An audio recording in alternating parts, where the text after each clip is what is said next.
The fluorescent lights of the 24-hour diner buzzed like angry wasps overhead, casting harsh shadows across three withered faces huddled around a corner booth.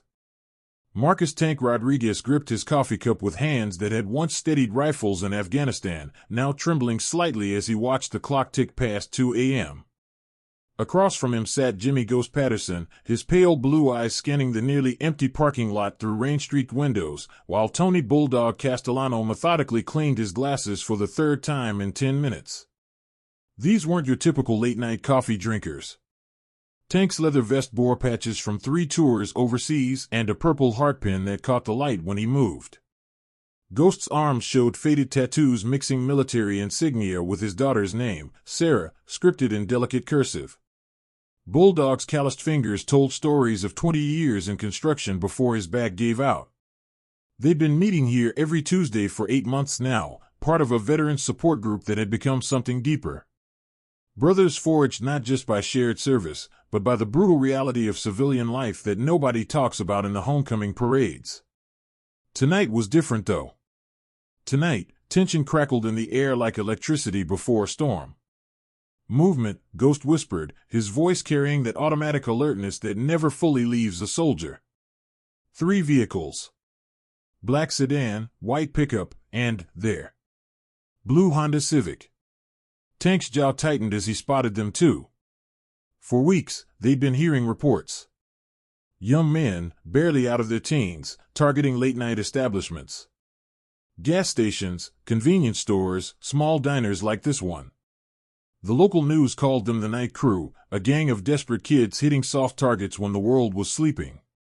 But when the diner door chimed and 3 figures stepped inside, something shifted in the stale air. The hunters had just become the hunted. Sometimes the people you're prepared to stop are the ones who need saving the most. Welcome to When Heroes Meet Broken Dreams. Marcus "Tank" Rodriguez wasn't always 240 pounds of controlled fury wrapped in faded denim. 5 years ago, he'd been a decorated sergeant returning from his 3rd deployment, carrying shrapnel in his left leg and memories that woke him up screaming. The divorce papers had been waiting on his kitchen table, along with a note from Rebecca explaining she couldn't compete with ghosts. The photo in his wallet, creased from constant handling, showed his 8-year-old daughter Emma at her last birthday party. The one he'd missed. Again. Tank's massive frame carried the weight of every promise he'd broken, every school play he'd watched through grainy video calls from a desert half a world away. These Tuesday night meetings had saved his life. Not the clinical sessions with doctors who'd never heard incoming mortars, but this, real talk with real brothers who understood why the 4th of July made you dive for cover and why crowded spaces felt like crosshairs on your back. Jimmy "Ghost" Patterson earned his nickname not from his pale complexion, but from his uncanny ability to appear and disappear without sound. 23 years military police, he'd come home to find his wife overdosed and his teenage daughter Sarah living with her grandmother, eyes full of accusations he couldn't argue against. The construction job barely covered child support, but Ghost showed up to every single one of Sarah's soccer games now, rain or shine. The other parents knew him as the quiet guy who always brought orange slices and never missed a goal. They didn't know he'd spent 3 years tracking insurgents through Iraqi cities or that he still checked locks 3 times before bed. Tony "Bulldog" Castellano looked like a teddy bear who'd been through a blender. 5'6" and built like a fireplug, he'd been the guy everyone counted on, in the army, on construction sites, in his neighborhood where he'd organized block parties and coached Little League until his back surgery. The pill addiction had started legitimately. Post-surgical pain management that became dependence that became desperation. 8 months clean now, but the shame still sat on his shoulders like a lead blanket. These men had seen him at his worst and chosen to stick around anyway. That's the kind of love that rebuilds a person from the ground up. Tonight, all 3 carried the same burden. They'd failed to protect people before. Tonight felt like a chance for redemption. Malik Washington was 19 years old and looked like he hadn't slept in weeks. Dark circles shadowed his eyes as he pushed through the diner door, followed by his younger brother Andre and their friend Casey. At first glance, they looked like trouble, hoodies up, hands in pockets, that particular alertness that comes from life in neighborhoods where cops and criminals were the same expression. But look closer. Malik's hands shook not from drugs or adrenaline, but from exhaustion. He'd been working double shifts at the warehouse until they'd laid off half the crew 3 weeks ago. His mother's diabetes medication cost $400 a month, and the rent was already 2 months behind. Andre was 17, tall for his age, but still carrying that baby-faced innocence that made people want to protect him. He'd been accepted to community college on a partial scholarship, his ticket out, his family's hope for something better. But tuition was due in 6 days, and the $1,200 they still needed might as well have been $1 million. KC, nobody used his real name, Keith Coleman, was the one who'd suggested this madness. Not because he was the leader, but because he was the most desperate. His 3-year-old sister had been diagnosed with leukemia 4 months ago. The insurance company had found creative ways to deny claims, and the hospital bills were approaching $80,000. His parents had already sold the car, maxed out credit cards, and borrowed against everything they owned. These weren't career criminals. They were college-bound kids, honor-roll students, young men who'd never stolen so much as a candy bar. But when the system fails and your family is drowning, good people do desperate things. The plan was simple: hit the register, grab whatever cash was there, and run. No one gets hurt, just scared. They picked this place because it looked empty, safe, quick. They hadn't counted on Tank, Ghost, and Bulldog. The tension ratcheted up like a gear clicking into place as the two groups sized each other up across the checkerboard floor. Tank's hand instinctively moved toward his waistband, old habits from a world where hesitation meant body bags. Ghost's eyes tracked exit routes and angles of attack with the precision of a man who'd cleared buildings for a living. Bulldog's stance widened, lowering his center of gravity despite the pain shooting through his reconstructed spine. On the other side, Malik's breathing quickened.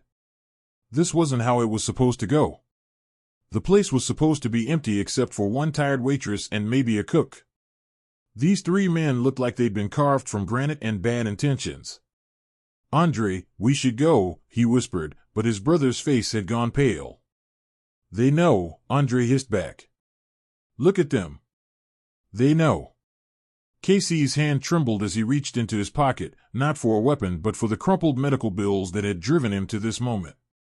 $83,247.18 in red ink, printed on hospital letterhead that might as well have been his sister's death certificate. The fluorescent light above flickered, casting everyone in intermittent darkness.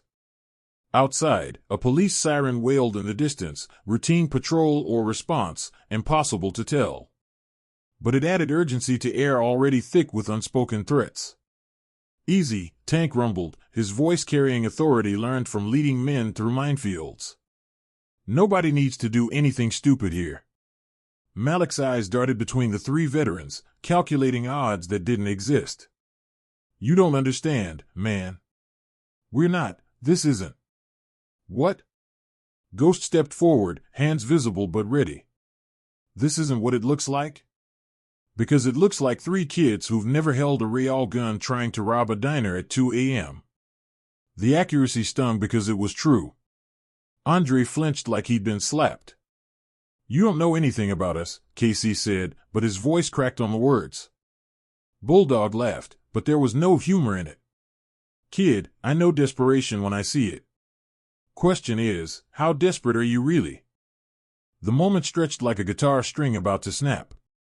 Then Malik did something unexpected. He pulled out his phone, not as a threat, but showing the screen to Tank. A picture of a woman in a hospital bed, oxygen tubes snaking across her dark face, surrounded by machines that beeped and hummed with electronic urgency. "This is my mom," Malik said, his voice breaking. "Diabetes complications. They want to discharge her tomorrow because we can't make the payments. The medication she needs." He laughed bitterly. $400 a month. Might as well be 400,000.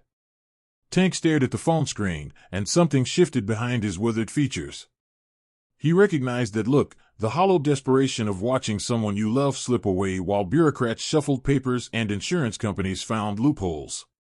Andre pulled out a crumpled acceptance letter, creased from folding and unfolding. Community college. Partial scholarship. But I still need $1,200 for tuition by Friday, or they give my spot to someone else. His voice got smaller. First person in my family to ever get accepted anywhere. Ghost's expression softened almost imperceptibly. He'd seen that letter before, in different hands. Sarah had gotten one just like it 2 years ago, before his world fell apart. Casey didn't say anything. He just pulled out the hospital bills, letting them speak for themselves. Page after page of red ink, procedure codes, and medical terminology that added up to a 3-year-old girl's life measured in dollars and cents. The silence stretched between them, heavy with recognition.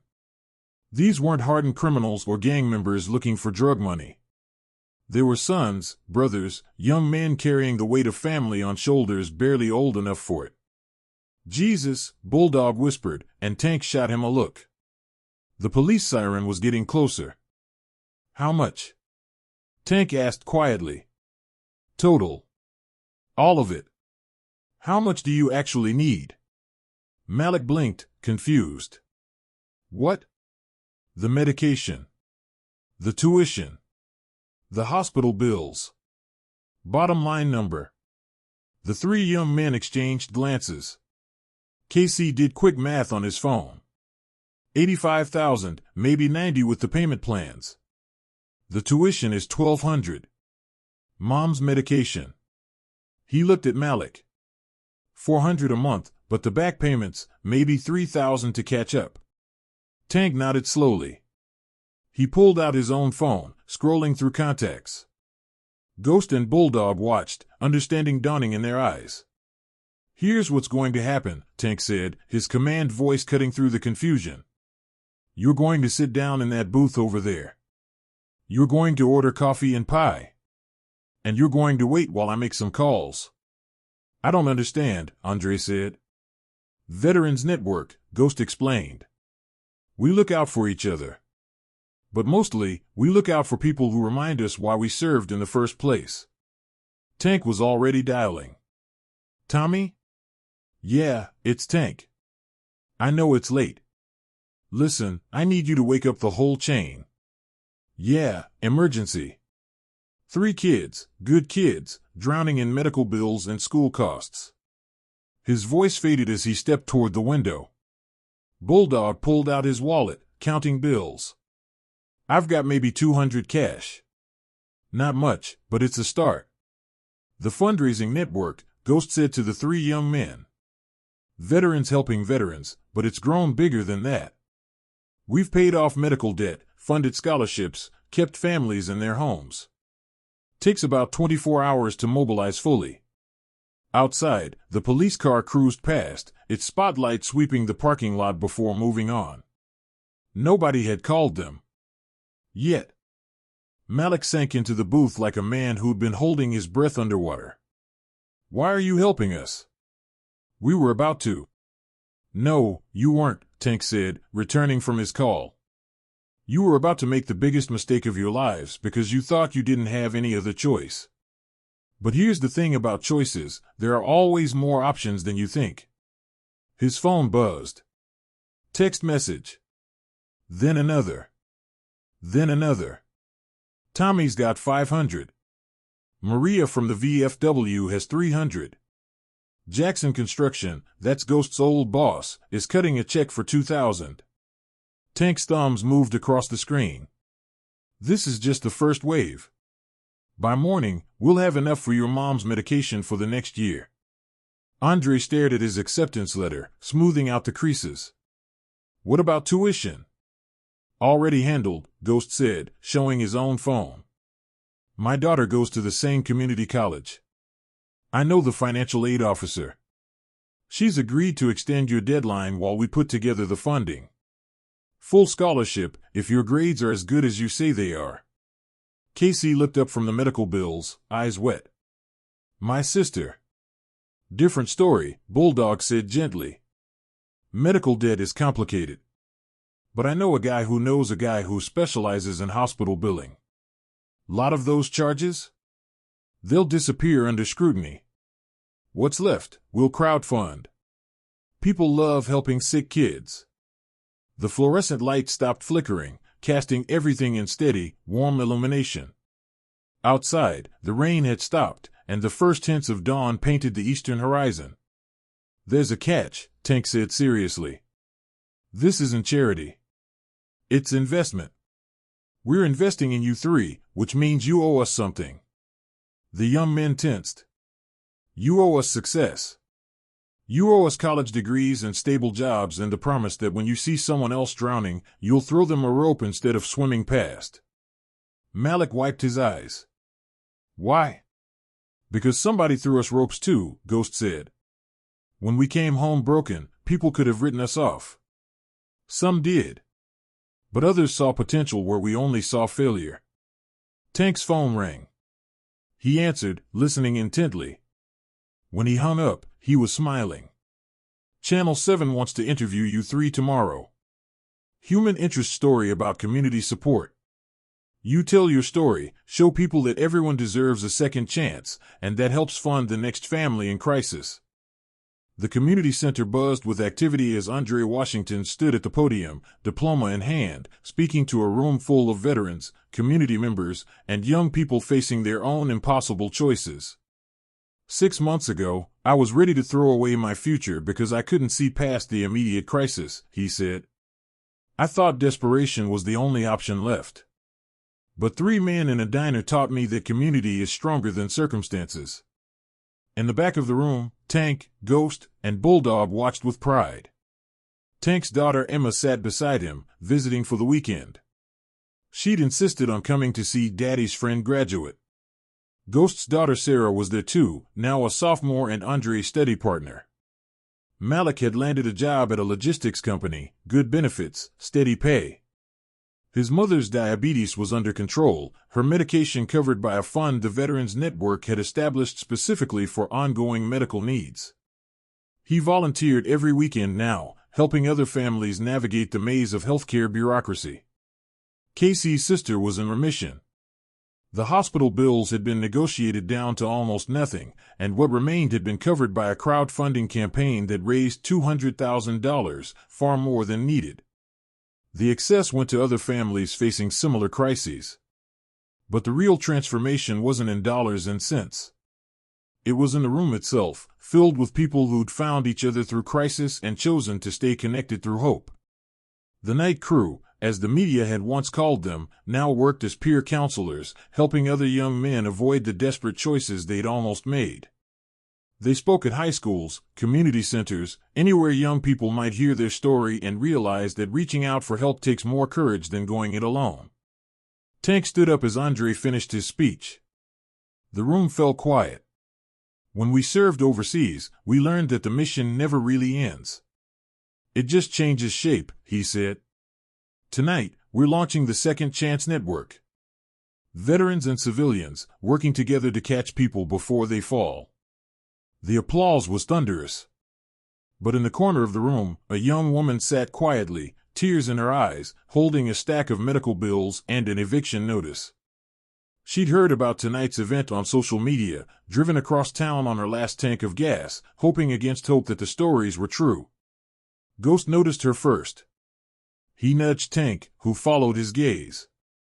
Without a word, all 3 veterans moved toward her, recognizing the look of someone drowning in circumstances beyond their control.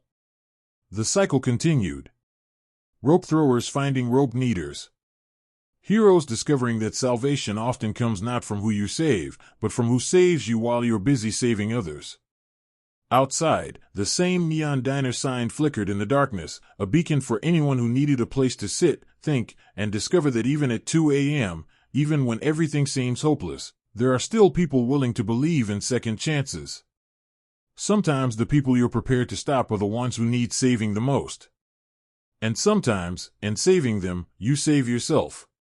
Welcome to the night shift of humanity, where ordinary people do extraordinary things, and every ending is just another beginning waiting to happen.